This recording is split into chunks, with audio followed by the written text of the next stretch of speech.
The Treaty of Sèvres, August 10, 1920, was one of a series of that the nations that constituted the Central Powers were made to sign subsequent to their defeat that marked the end of World War I.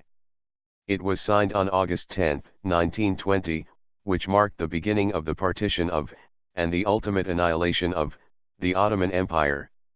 The harsh terms it stipulated, motivated mainly by the Gallipoli campaign defeat of the Allied powers at the hands of the Turks, included the renunciation of all non-Turkish land that was part of the Ottoman Empire, as well as parts of Turkish land, to the Allied powers. Notably, Eastern Mediterranean land was to be divided, yielding, amongst others, the British Mandate of Palestine and the French Mandate of Syria. The terms of the treaty brewed hostility and nationalistic feeling amongst Turks.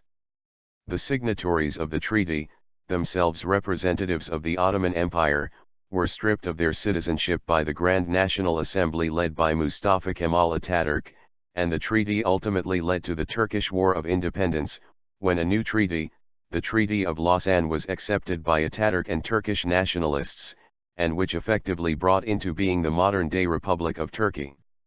The Treaty of Versailles was signed with the German Empire before this treaty to annul German concessions including economic rights and enterprises in the Ottoman sphere.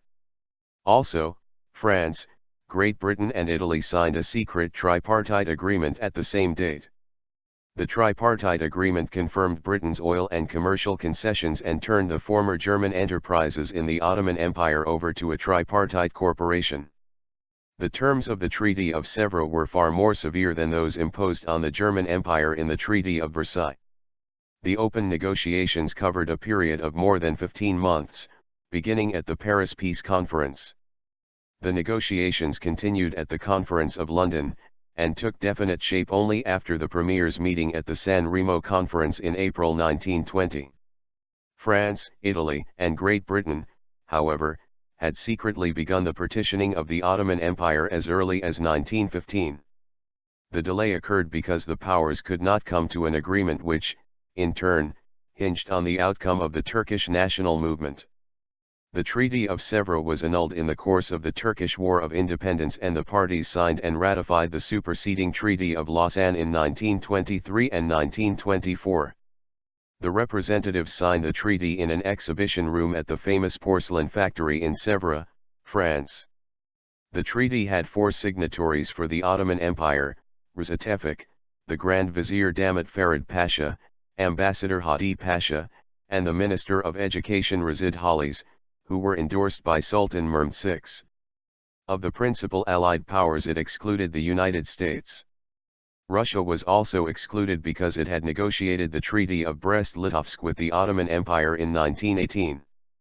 In that treaty, at the insistence of the Grand Vizier Talat Pasha, the Ottoman Empire regained the lands Russia had captured in the Russo-Turkish War, 1877-1878, specifically Ardahan, Kars, and Batumi. Sir George Dixon Graham signed for Great Britain, Alexander Milrand for France, and Count Lelio Bonin-Longer for Italy. Among the other Allied powers, Greece did not accept the borders as drawn and never ratified it.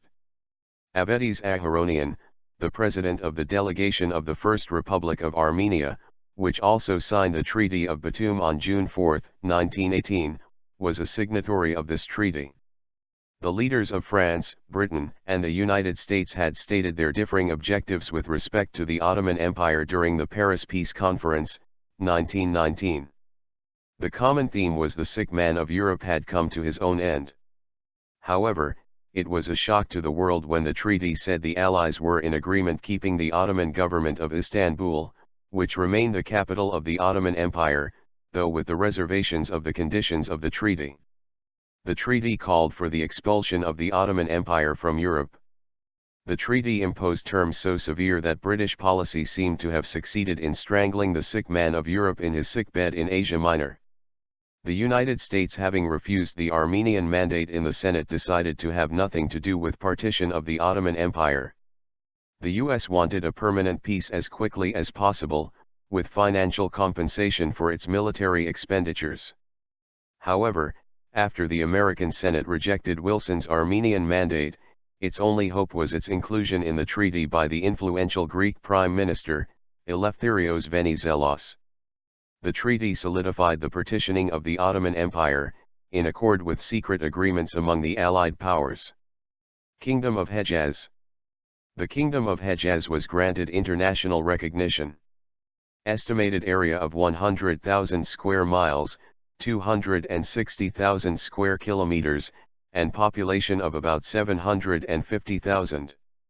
The biggest cities were holy places, namely, Mecca, with a population of 80,000, and Medina, with a population of 40,000. It formerly constituted the Vilayet of Hejaz, but during the war became an independent kingdom under British influence. Armenia. Armenia was recognized as an established state by the signed parties. Section 6 Armenia, Articles 88 to 93. See also, Treaty of Alexandropol, Wilsonian Armenia and First Republic of Armenia.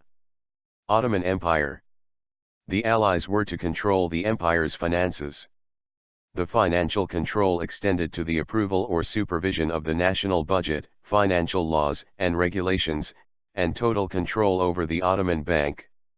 The Ottoman Public Debt Administration, instituted in 1881, was redesigned to include only British, French, and Italian bondholders.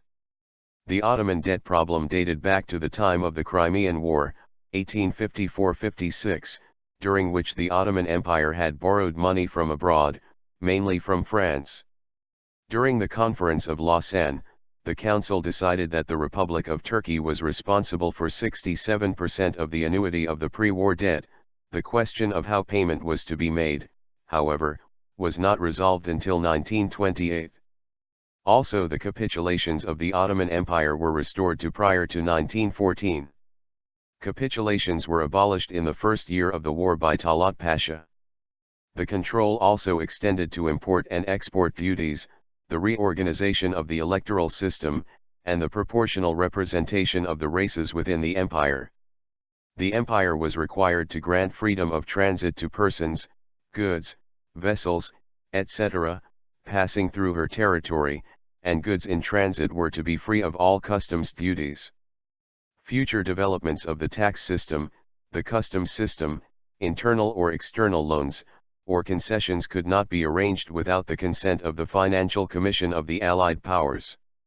To forestall the economic repenetration of Germany, Austria, Hungary, or Bulgaria, the treaty demanded that the empire liquidate the property of citizens of those countries in its territories. This public liquidation will be turned over to the Reparations Commission. Property rights of the Baghdad Railway passed out of German control. Military restrictions. The Ottoman army was to be restricted to 50,700 men. The Ottoman navy could only preserve 7 sloops and 6 torpedo boats, and the Ottoman state was prohibited from obtaining an air force. The treaty included an inter-allied commission of control and organization to supervise the execution of the military clauses. International trials. The treaty required determination of those responsible for the barbarous and illegitimate methods of warfare, including offenses against the laws and customs of war and the principles of humanity. Article 230 of the Treaty of Sèvres required that the Ottoman Empire hand over to the Allied powers the persons whose surrender may be required by the latter as being responsible for the massacres committed during the continuance of the state of war on territory which formed part of the Ottoman Empire on August 1, 1914. However, the inter-Allied tribunal attempt demanded by the Treaty of Sèvres were eventually suspended. France, Zone of Influence. France received Syria and neighboring parts of southeastern Anatolia, including Antep, Urfa, and Mardin. Cilicia including Adana, Diyarbakir and large portions of east-central Anatolia all the way up north to Sivas and Toka were declared a zone of French influence. Greece, Zone of Smyrna. The occupation of Smyrna established Greek administration on May 21, 1919. This was followed by the declaration of a protectorate on July 30, 1922. The treaty transferred the exercise of her rights of sovereignty to a local parliament but leaving the region under the Ottoman Empire. According to the provisions of the treaty, Smyrna was to be administered by a local parliament, and it also gave the people of Smyrna the chance of a plebiscite after 5 years on whether they wished to join Greece as opposed to remaining in the Ottoman Empire. This plebiscite would be overseen by the League of Nations. The treaty accepted Greek administration of the Smyrna enclave, however the area remained under Turkish sovereignty. Italy, zone of influence. Italy was confirmed in the possession of the Dodecanese Islands, already under Italian occupation since the Italo-Turkish War of 1911–1912, despite the Treaty of Auchi, according to which Italy should have been obliged to return the islands back to the Ottoman Empire. Large portions of southern and west-central Anatolia, the Mediterranean coast of Turkey and the inlands, including the port city of Antalya and the historic Seljuk capital of Konya, were declared an Italian zone of influence. Antalya province was promised by the Triple Entente to Italy in the Treaty of London, 16, and the Italian colonial authorities wished the zone to become an Italian colony under the name of Lycia.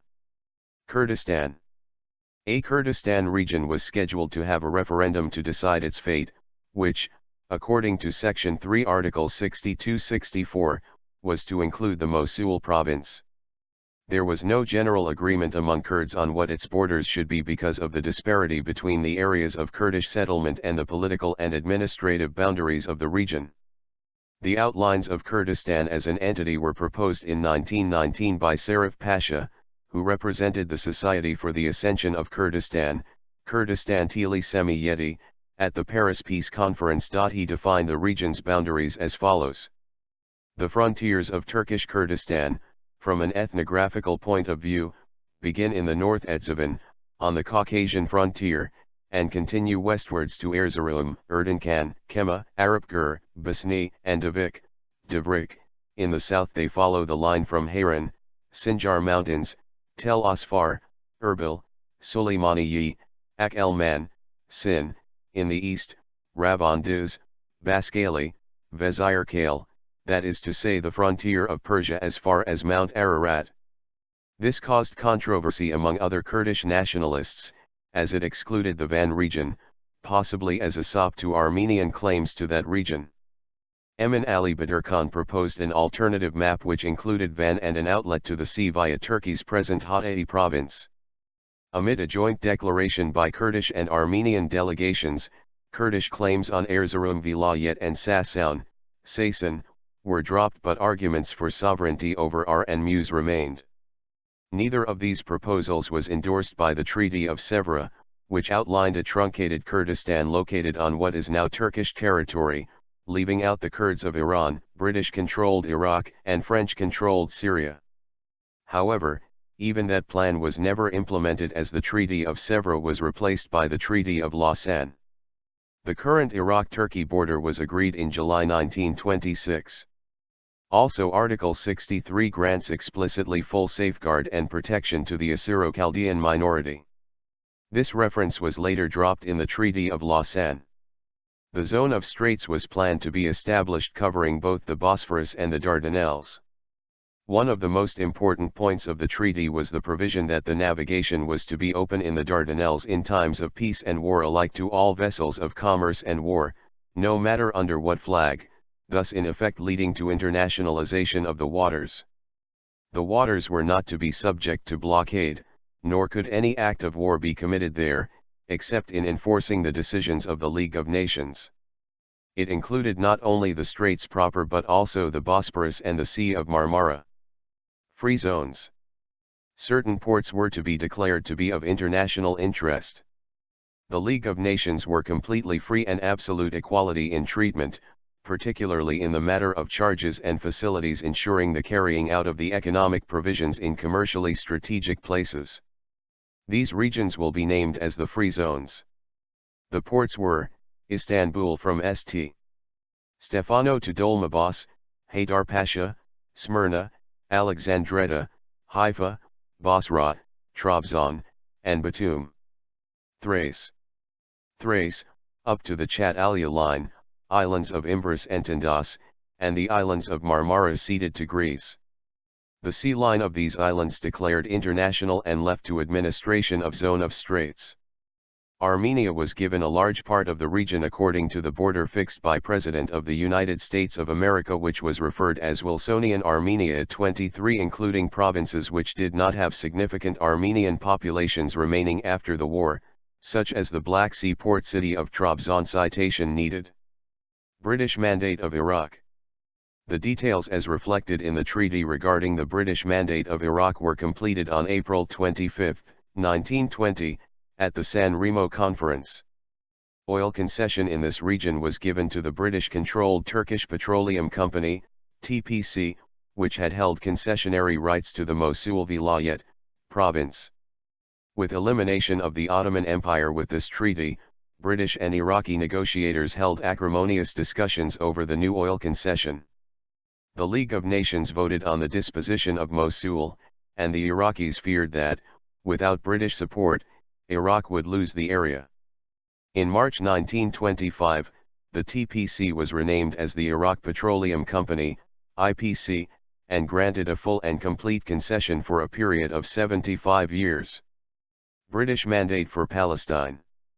The three principles of the British Balfour Declaration regarding Palestine were adopted in the Treaty of Sèvres. Article 95. The high contracting parties agree to entrust, by application of the provisions of Article 22, the administration of Palestine, within such boundaries as may be determined by the principal Allied powers, to a mandatory to be selected by the said powers. The mandatory will be responsible for putting into effect the declaration originally made on November 2, 1917, by the British government, and adopted by the other Allied powers, in favor of the establishment in Palestine of a national home for the Jewish people, it being clearly understood that nothing shall be done which may prejudice the civil and religious rights of existing non-Jewish communities in Palestine, or the rights and political status enjoyed by Jews in any other country. Palestine officially fell under the British Mandate. French Mandate of Lebanon. The French Mandate was settled at the San Remo Conference. Comprising the region between the Euphrates River and the Syrian Desert on the east, and the Mediterranean Sea on the west, and extending from the Al-Madak Mountains on the south to Egypt on the south, area of territory about 60,000 square miles, 160,000 square kilometers, with a population of about 3 million. Lebanon and an enlarged Syria, which were later assigned again under League of Nations mandate. The region was divided under the French into four governments as follows: Government of Aleppo from the Euphrates region to the Mediterranean, Great Lebanon extending from Tripoli to Palestine, Damascus, including Damascus, Hama, Hams, and the Oran, and the country of Mount Arisari. French Mandate of Syria. Faisal ibn Hussein, who had been proclaimed King of Syria by a Syrian National Congress in Damascus in March 1920, was ejected by the French in July of the same year. Fate of the treaty. While the treaty was under discussion, the Turkish national movement under Mustafa Kemal Pasha split with the monarchy based in Istanbul, and set up a Turkish Grand National Assembly in Ankara in April 1920. On October 18, the government of Damat Farid Pasha was replaced by a provisional ministry under Ahmet Tevfik Pasha as Grand Vizier, who announced an intention to convoke the Senate with the purpose of ratification of the treaty, provided that national unity were achieved. This required seeking for cooperation with Mustafa Kemal. The latter expressed disdain to the treaty and started a military assault. As a result, the Turkish government issued a note to the Entente that the ratification of the treaty was impossible at that time. Eventually, Mustafa Kemal succeeded in his fight for Turkish independence and forced the former wartime allies to return to the negotiating table. Arabs were unwilling to accept French rule in Syria, the Turks around Mosul attacked the British, and Arabs were in arms against the British rule in Baghdad. There was also disorder in Egypt. Subsequent treaties. Main articles: Turkish War of Independence and Treaty of Lausanne. In course of the Turkish War of Independence, the Turkish army successfully fought Greek, Armenian, and French forces and secured the independence of a territory similar to that of present-day Turkey, as was aimed by the Misak Milli. The Turkish national movement developed its own international relations by the Treaty of Moscow with the Soviet Union on March 16, 1921, the Accord of Ankara with France putting an end to the Franco-Turkish War, and the Treaty of Alexandropol with the Armenians and the Treaty of Kars fixing the eastern borders. Hostilities with Britain over the neutral zone of the Straits were narrowly avoided in the Chanak crisis of September 1922, when Armistice of Mudanya was concluded on October 11, which led the former allies of World War I to return to the negotiating table with the Turks in November 1922. This culminated in 1923 in the Treaty of Lausanne, which replaced the Treaty of Sèvres and restored large territory in Anatolia and Thrace to the Turks, more severe than those imposed on the German Empire in the Treaty of Versailles. The open negotiations covered a period of more than 15 months, beginning at the Paris Peace Conference. The negotiations continued at the Conference of London, and took definite shape only after the premiers' meeting at the San Remo Conference in April 1920. France, Italy, and Great Britain, however, had secretly begun the partitioning of the German Empire before this treaty to annul German concessions including economic rights and enterprises in the Ottoman sphere. Also, France, Great Britain and Italy signed a secret tripartite agreement at the same date. The tripartite agreement confirmed Britain's oil and commercial concessions and turned the former German enterprises in the Ottoman Empire over to a tripartite corporation. The terms of the Treaty of Sèvres were far more. The signatories of the treaty, themselves representatives of the Ottoman Empire, were stripped of their citizenship by the Grand National Assembly led by Mustafa Kemal Atatürk, and the treaty ultimately led to the Turkish War of Independence, when a new treaty, the Treaty of Lausanne, was accepted by Atatürk and Turkish nationalists, and which effectively brought into being the modern-day Republic of Turkey. The Treaty of Versailles was signed with the Treaty of Sèvres, August 10, 1920, was one of a series of that the nations that constituted the Central Powers were made to sign subsequent to their defeat that marked the end of World War I. It was signed on August 10, 1920, which marked the beginning of the partition of, and the ultimate annihilation of, the Ottoman Empire. The harsh terms it stipulated, motivated mainly by the Gallipoli campaign defeat of the Allied powers at the hands of the Turks, included the renunciation of all non-Turkish land that was part of the Ottoman Empire, as well as parts of Turkish land, to the Allied powers. Notably, Eastern Mediterranean land was to be divided, yielding, amongst others, the British Mandate of Palestine and the French Mandate of Syria. The terms of the treaty brewed hostility and nationalistic feeling amongst Turks.